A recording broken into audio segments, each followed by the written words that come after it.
112페이지 실전 모의고사 1회 보도록 하겠습니다. 1번입니다. 나는 윤리학의 보편적인 도덕 원리의 특수한 예가 될 수 있는 개개의 실전적 행위와 관련하여 이를 정당화를 위해 사용되는 척도의 유래와 기능을 확인함으로써 도덕적 행위의 근본 원리가 될 수 있는 도덕 이론을 공고히 한다고 생각한다. 결론은 도덕 이론을 공고히 해야 된다. 이런 이야기가 되겠죠. 도덕 이론을 공고히 해야 되는 거니까 규범 윤리학 중에서도 이론 규범 윤리학이다 라고 볼 수가 있겠습니다. 그런데 어떤 윤리학자는 윤리학이 실천적인 언어가 결합된 도덕 명제의 논리적 타당성을 규명을 주요 핵심 과제로 삼아야 된다 라고 보고 있으니까 이 어떤 윤리학자는 메타윤리가 되겠습니다. 그러면 결국은 이론 규범 윤리학이 메타윤리학을 비판하는 내용으로 간과하는 것을 이제 고르시면 되겠어요. 1번 보겠습니다. 윤리학은 도덕 개념의 과학적 분석에 주력해야 된다. 메타 윤리학이 강조하는 내용이죠. 그 다음에 2번 보겠습니다. 윤리학은 이론의 정립보다 현실적인 실천에 주력해야 된다라는 거니까 응용 윤리학에 대한 설명입니다. 해당되지 않는 내용이고요.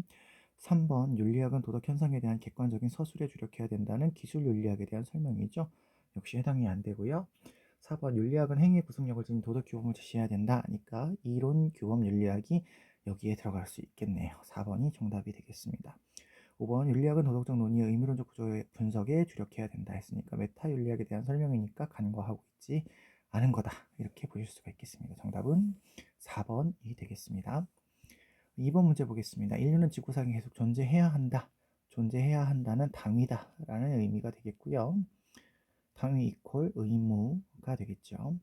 이를 위해서는 자연에 대한 책임 그리고 미래적인 책임을 져야 된답니다. 그리고 행위를 못하게 막는 공포가 아니라 행위를 하도록 하는 공포가 책임의 본질이라고 이야기합니다. 이걸 우리가 공포의 발견술이라고 하죠. 공포의 발견술이라고 하기 때문에 이걸 주장한 사상가는 요나스 선생님이 되겠습니다. 기억 보죠. 인간의 선뿐만 아니라 외적인 사물, 그렇죠. 자연까지도 탐구해야 된다. 정답이네요.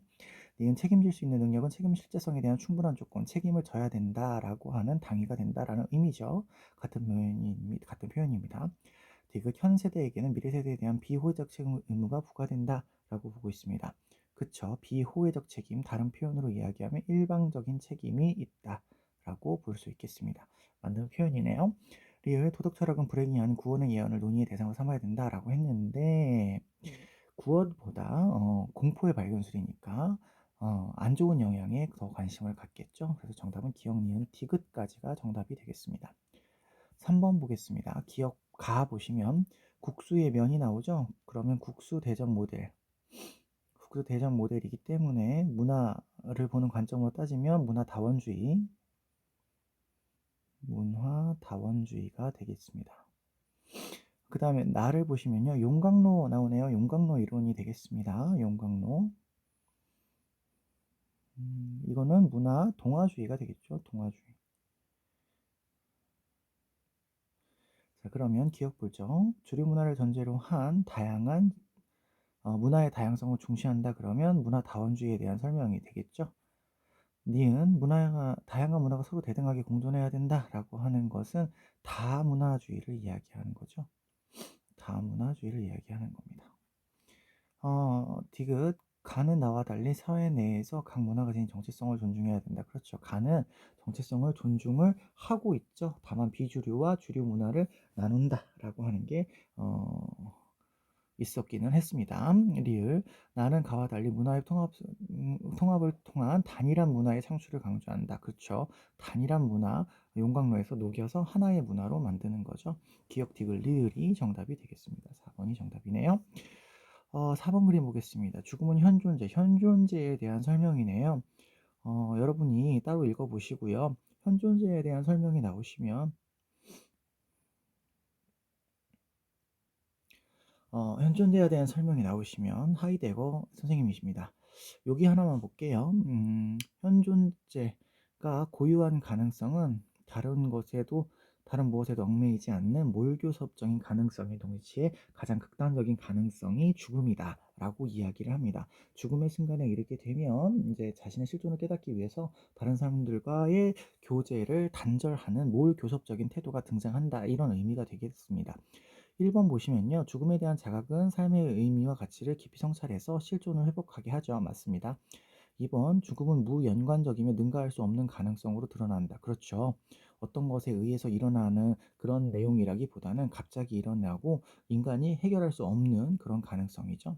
3번 현 존재의 죽음은 더 이상 현 존재로 존재할 수 없다는 가능성. 맞습니다. 죽으면 현 존재가 아닌 거죠. 죽은 존재인 거죠.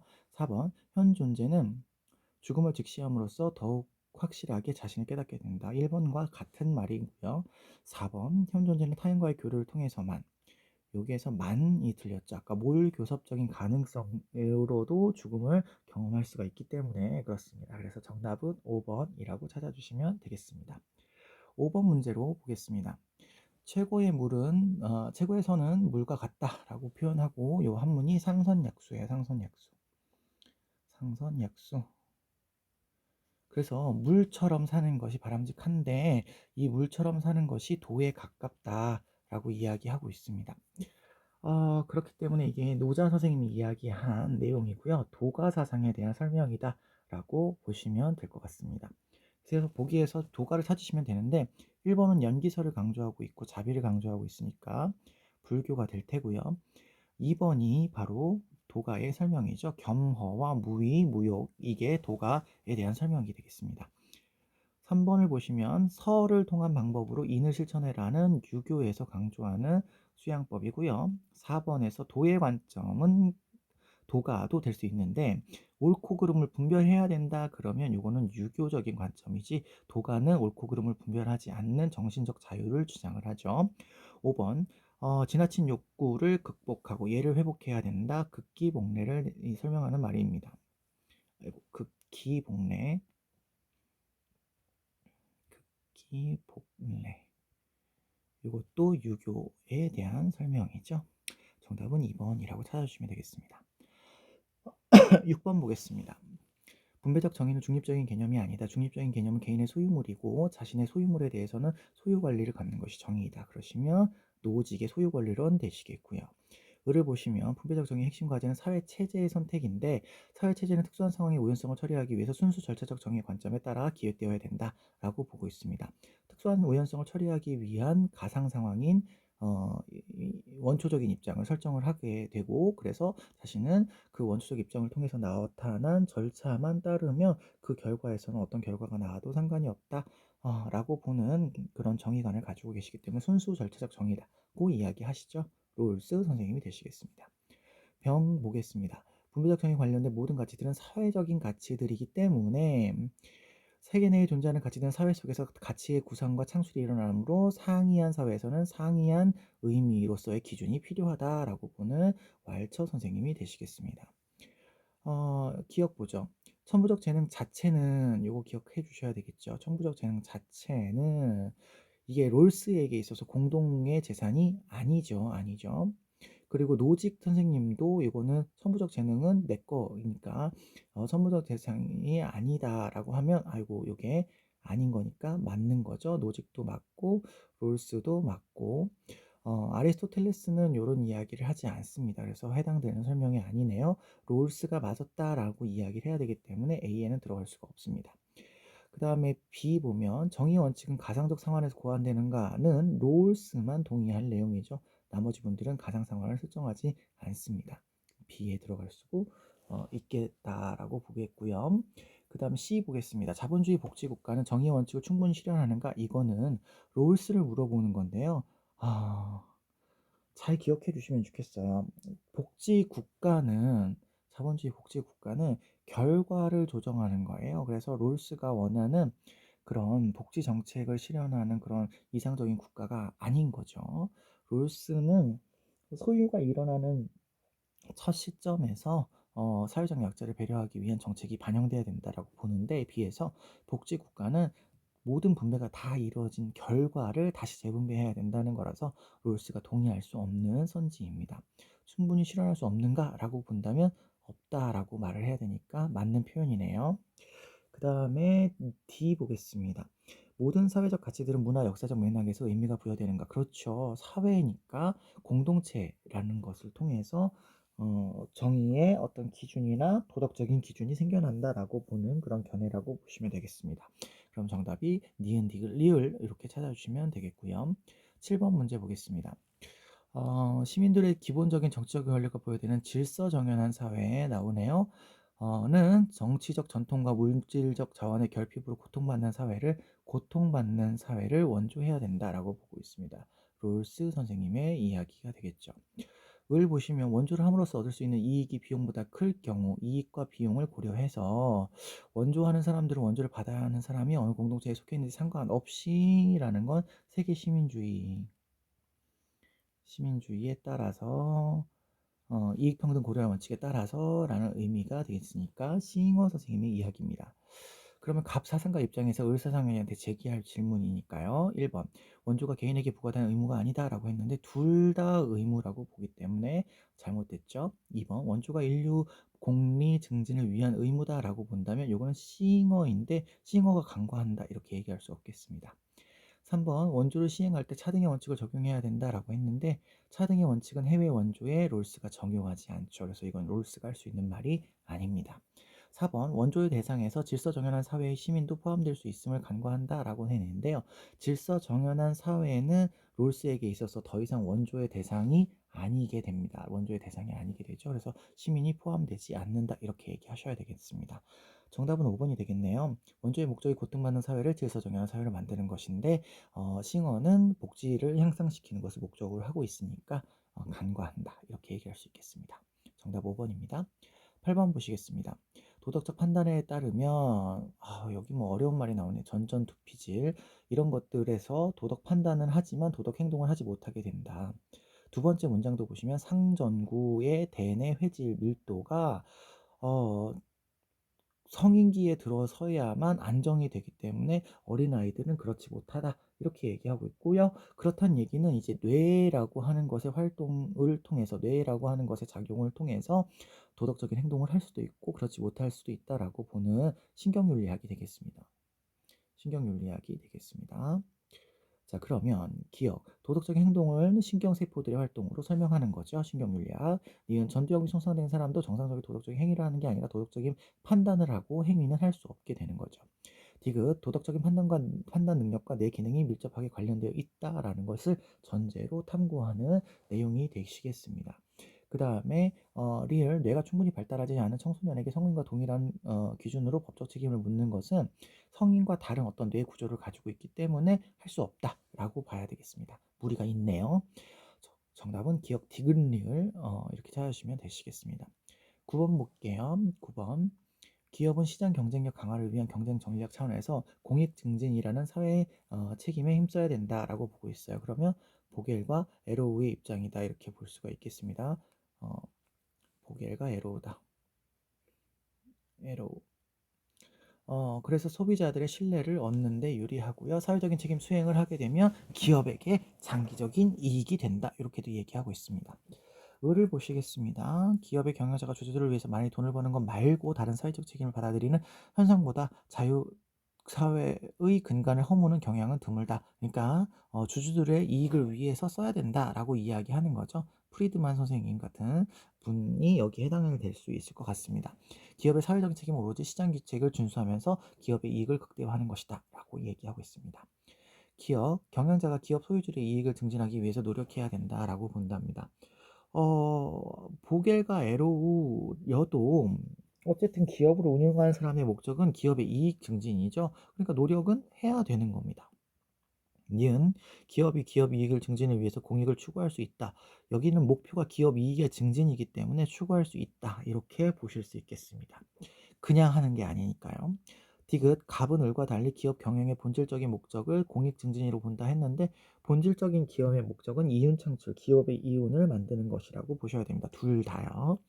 리을 모두 기업과 관련된 모든 사람들의 이익을 증진에도 힘써야 된다라고 했는데 요거는 갑은 이야기할 수 있지만 을은 안 그렇죠. 주주들의 이익을 산출하는 것이 바람직하다라고 보고 있기 때문에 정답은 기억, 니은까지만 찾아주시면 되시겠습니다. 10번 문제 보겠습니다. 신은 우리 모든 사람들이 행동에 의해서 각자 자신의 소명에 관심을 들 것을 요구하신다. 여러분이 나머지는 읽어봐 주셔도 되겠는데요. 직업을 소명으로 불렀다라고 보고 있으니까 칼뱅 선생님이 되시겠죠. 기억. 직업은 원죄를 속하고 구원에 이르기 위한 수단인가?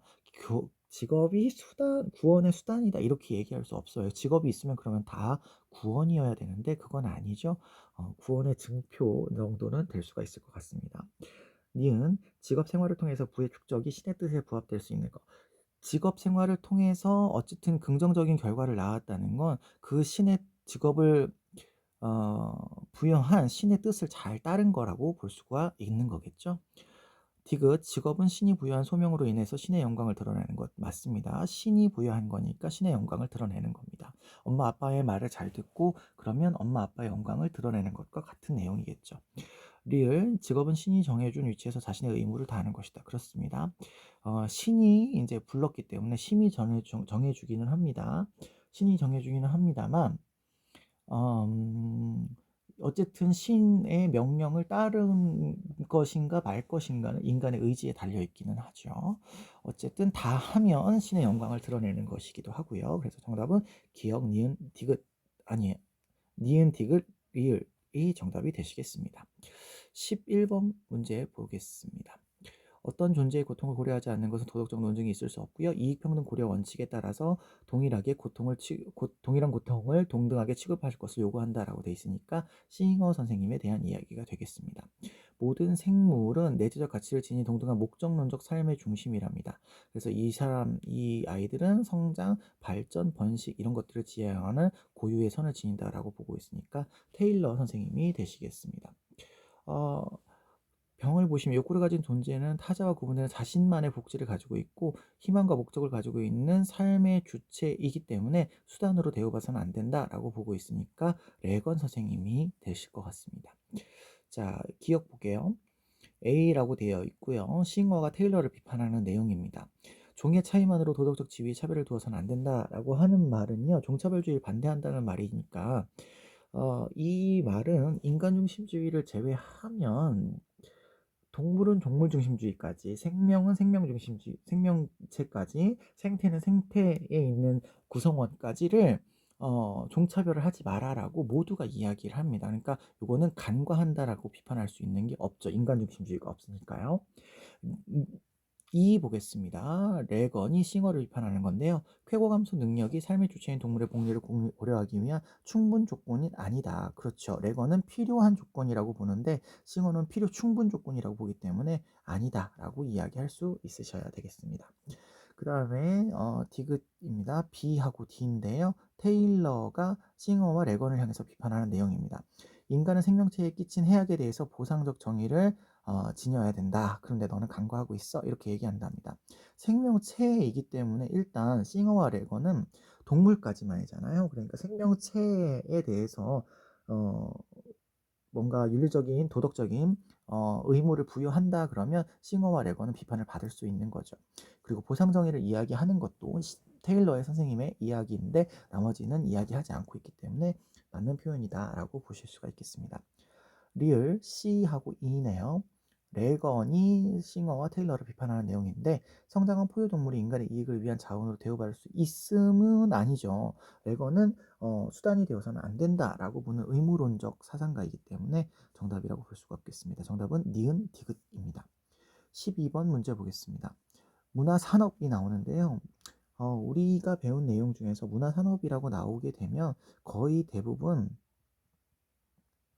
아도르노 선생님이 되실 거고요. 아도르노나 호르크하이머 선생님 같은 경우에는 모두 마르크스 계열의 사상가다 이렇게 생각을 하시고 문제를 푸시면 좋을 것 같습니다.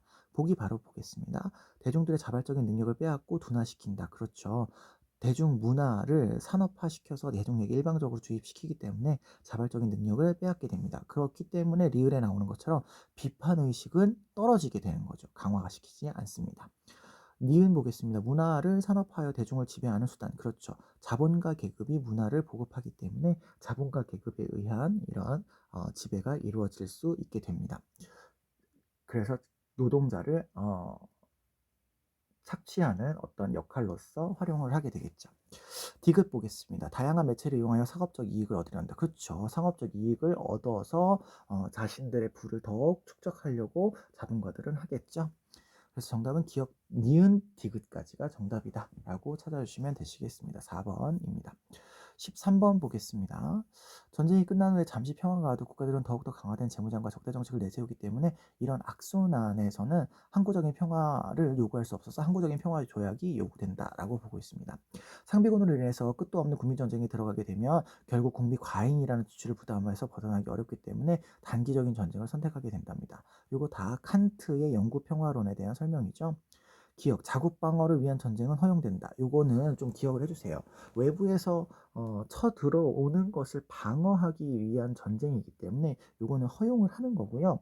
상비군을 폐지를 하기는 하지만 이런 어떤 방어 목적의 전쟁을 위해서 모든 군대를 다 없애는 것은 아니에요. 상비군을 없애는 거다. 이렇게 생각을 하셔야 됩니다.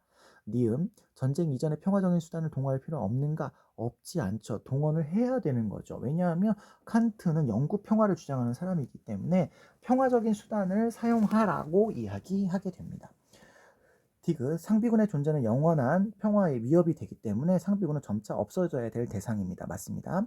리을, 적대적 행위의 중단을 평화 상태에 대한 보증으로 간주할 수 없는가라고 본다면 칸트는 확정조항 6가지, 확정조항 3가지와 예비조항 6가지가 필요하기 때문에 단순히 적대 행위가 중단됐다라고 해서 평화가 이루어지느냐라고 하는 것은 그럴 수 없다라고 보겠죠. 그래서 이것도 맞는 표현이라서 기억 디귿 리을이 정답이 되시겠습니다. 5번이 되시겠네요. 14번 보겠습니다. 탁월성. 여러분 탁월성이라고 하는 말을 바꿔주시면 이거는 덕이에요. 덕. 아르떼 덕입니다. 감정과 행위와 관련되어 있고요. 이것들 안에서 지나침과 모자람을 잘못을 범하는 반면 중간적인 것은 칭찬을 받고 올곧게 성공한다라고 했으니까 이 중간적인 것은 바로 중용이 되겠죠. 중용이 되겠습니다. 중용. 그러므로 탁월성은 중간적인 것을 겨냥하는 일종의 중용이다라고 설명이 나와 있네요. 아리스토텔레스에 대한 이야기죠. 을 보시면 이 세계나 이 세상 밖에서 무제한적으로 선하다고 할 수 있는 것은 오로지 선의일 뿐이다 라고 하시니까 이건 칸트에 대한 설명입니다. 1번이요. 갑은 모든 행위에서 중용의 상태를 찾을 수 있다. 요거 우리 앞에 문제에서도 나왔었죠. 모든 행위에서 중용이 있는 건 아닙니다. 악한 행위에서는 중용이 있을 수가 없어요. 틀렸습니다. 을은 선의지가 인간의 자연적 경향성에 근거해야 된다고 봤는데요. 자연적인 경향성은 칸트에게 있어서 도덕적인 어떤 기준이 아니에요. 비도덕입니다. 그런데 선의지는 도덕적인 거죠. 그렇다면 비도덕적인 것 안에 선의지가 들어있어야 된다? 이렇게 얘기할 수 없죠. 없습니다. 잘못됐고요. 3번 절제와 같은 덕도 해로운 것이 될 수 있다. 그렇죠.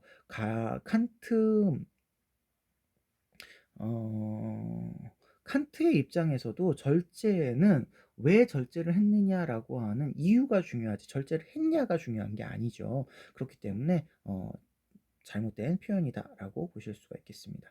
4번 가부는 감정을 배제하고 되어 있는데요. 아까 가부는 여기 감정 행위와 관련되어 있다 이렇게 얘기되어 있죠. 잘못된 설명입니다. 5번 보시면 가불은 이성의 작용을 전제될 때 도덕적 행위가 가능하다 이렇게 봅니다. 칸트에게 있어서 선의지는 곧 실천 이성이기 때문에 이성이 전제가 되어야 됩니다. 아리스토텔레스의 경우도 행복을 위해서는 2가지 덕이 필요하죠. 지적인 덕이 있어야 되고 품성적인 덕, 도덕적인 덕 이런 아이가 있어야 됩니다. 지적인 덕은 알물 통해서 이루어지는데요. 이 알물 위해서는 반드시 이성이 있어야 되겠죠. 품성적인 덕은 꾸준한 노력, 습관 이런 것들이 필요하겠죠. 때문에 이성이 전제되어야 된다라고 한다면 갑도 동의할 수 있는 표현이다라고 볼 수가 있겠습니다. 정답은 5번 되겠고요. 15번 보겠습니다. 가족의 범위를 넘어서는 큰 사회 집단들, 즉 공동체, 계급, 인종, 민족 등은 사람들에게 자기 부정과 자기 확대의 이중적인 기회를 제공한답니다. 그러니까 집단이 커지면 이렇게 이중적이 될 수 있답니다. 이 두 가지 가능성은 충분히 진행되는데 집단이 크면 클수록 그 집단의 전체적인 인간에서 스스로 이기적으로 표현을 하는 그런 모습이 나타나고요. 이 집단은 더욱더 효율적이고 강력해지며 어떤 사회 제도를 물리칠 수 있게 된다. 이렇게 보고 있습니다. 그러니까 이게 집단으로 가게 되면 도덕성이 떨어진다라고 보는 니부어 선생님이시죠. 니부어 선생님이십니다. 첫 번째 관점을 보시면 애국심을 이기주의 또는 다른 형태로 보아야 한다. 그렇죠. 애국심이 결국에는 개인이 봤을 때는 나라에 대한 사랑하는 마음을 바탕으로 하고 있지만 이것이 모이게 되면 맹목적으로 변할 수 있기 때문에 이기적이다. 이렇게 보고 있습니다.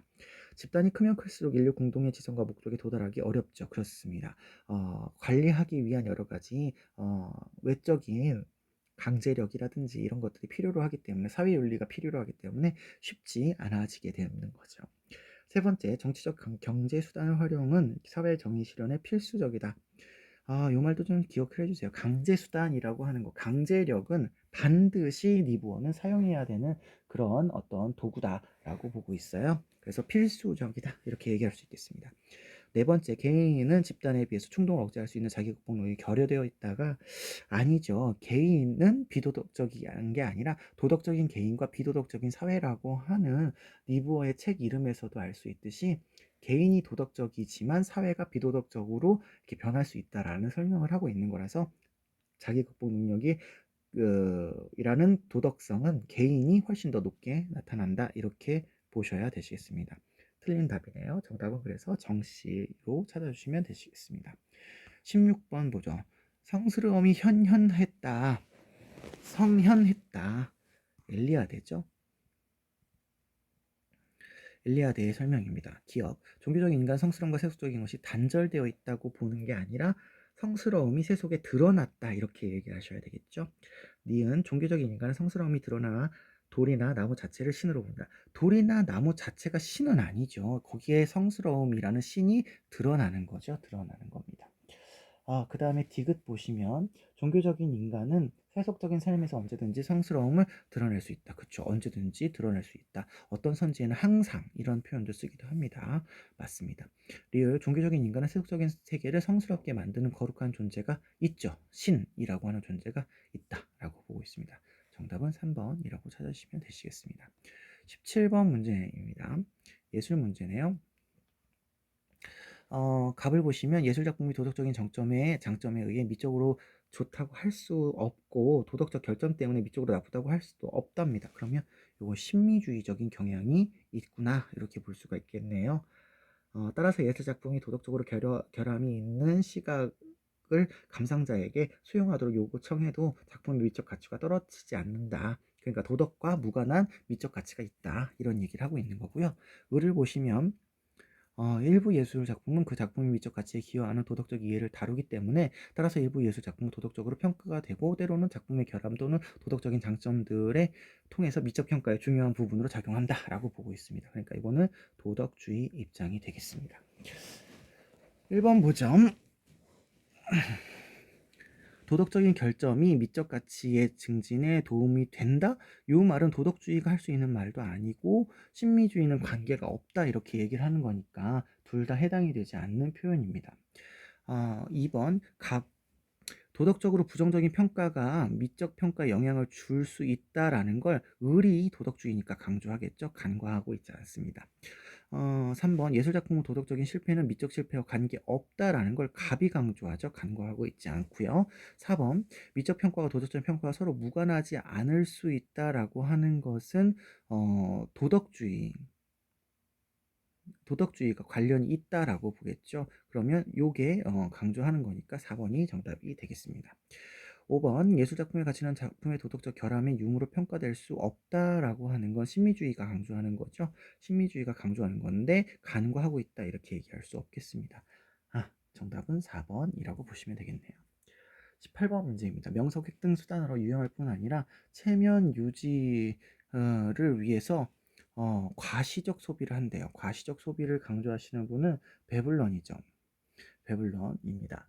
베블런에 대한 문제가 여러 문제가 있으니까 한 번씩 보시면서 베블런의 이런 과시 소비 성향에 대해서 한 번씩은 정리를 해 두셔야 됩니다. 기억 볼게요.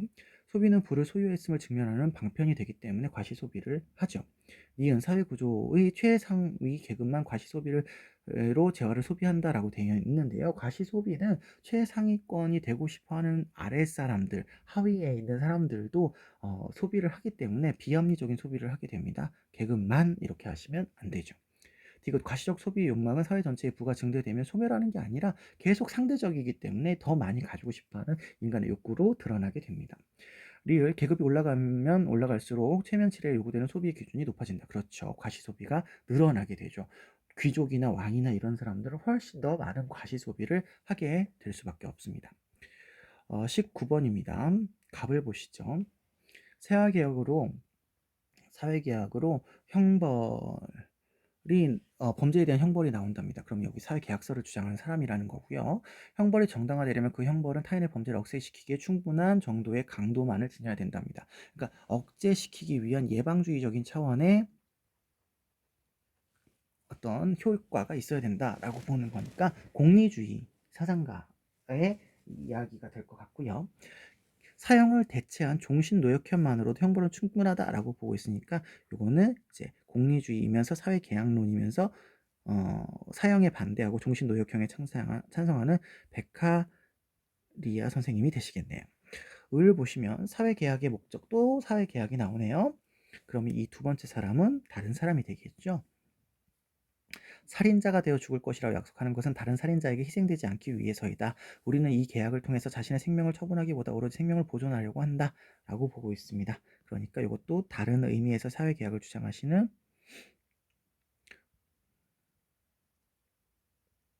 루소 선생님이 되시겠습니다. 자, 공통적인 것은 이제 계약론을 주장한다라는 게 공통점인 것이고요. 차이점은 베카리아 선생님은 계약론의 입장이지만 사형제도에 반대하시고 루소는 계약론의 입장에서 응분의 사형을 허용하고 있어야 된다. 이런 이야기를 하고 계십니다. 기억 보겠습니다. 사형은 범죄자를 억제하는데 지속적인 효과를 준다라고 돼 있는데 베카리아 선생님은 사형에 반대하죠. 그래서 X라고 보셔야 되겠습니다. 니은 살인범이 사형을 당할 때는 그는 시민으로서 죽는다라고 한다면 루소가 동의할 수 없는 말이죠. 시민으로 죽는 게 아니라 적으로서 죽는 거니까요. 그 다음에 디귿입니다. 형벌은 시민 전체 이익을 위해서 집행되어야 된다. 시민의 이익을 위해서다. 그러면 둘 다 사회계약론자니까 이렇게 얘기할 수 있겠습니다. 디귿은 만든 선지네요. 리을 살인범에 대한 사형은 사회계약에 부합되는 형벌이다. 루소는 맞고 베카리아는 틀리게 되겠죠. 그래서 이것도 맞는 표현이다. 이렇게 보시면 3번이 정답이 되시겠습니다. 20번 마지막으로 보시겠습니다. 시민 불복종은 정의로운 제도를 유지하고 강화하는 데 도움이 된다. 법에 대한 충실성 한계 내에서 부정이 한계함으로써 정의로부터 이탈을 방지하고 그런 일을 했을 때 그런 것들 교정하는 데 도움이 된다고 보고 있습니다. 그리고 질서 정연한 사회, 거의 정의로운 사회 속에서 이런 것들이 이루어진다라고 보고 있으니까요. 이것은 롤스 선생님의 이야기가 되시겠죠.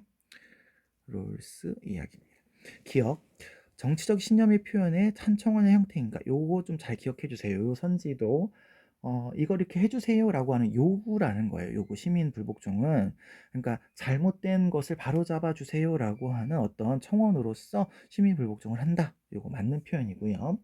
그 다음에 니은 보시면 시민 불복종은 경고일 수는 있어도 그 자체가 위협은 아니다. 위협이 된다면 체제 자체를 흔들 수 있다라는 건데 롤스는 체제의 안정을 통해서 부분적으로 잘못된 것을 고쳐야 된다 이렇게 보는 사람이니까 이런 이야기를 할 수 있을 것 같습니다. 디귿 시민 불복종은 부정의한 정치 체제 변혁 요거 아니라고 금방 말씀드렸죠. 체제를 변혁하기 위한 게 아니라 일부 부정의한 법이나 정책을 변형하기 위한 목적으로 실시되어야 됩니다. 리을 시민 불복종은 그 행위의 법적인 결과를 수용하지 않겠다는 게 아니라 처벌을 감수해야 된다라는 표현이죠. 그래서 정답은 1번이라고 찾으시면 되시겠습니다. 1강 설명을 여기까지 마치도록 하죠.